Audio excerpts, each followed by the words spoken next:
ครับทุกอย่างสมบูรณ์พูนสุขอะไรได้เอาของตัวเองมาตักก็ได้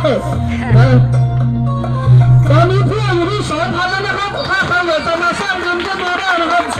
แต่มาบอกผู้น้อยนี่นะครับใครอยากจะสร้างบุญเพื่ออันสุดท้ายนี้มาเอามาบอกได้นะครับเพื่อนนี้2,000แล้วนะครับ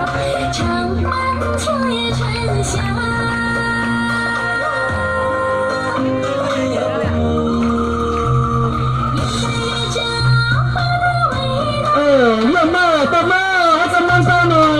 แดดไม่จะร้อนนะครับน้องๆก็ยังสู้พวกเราไหวนะแดดถึงจะร้อนก็ยังมีอากาศนะครับแต่เรียกว่าทุกคนเริ่มแรงเริ่มใจ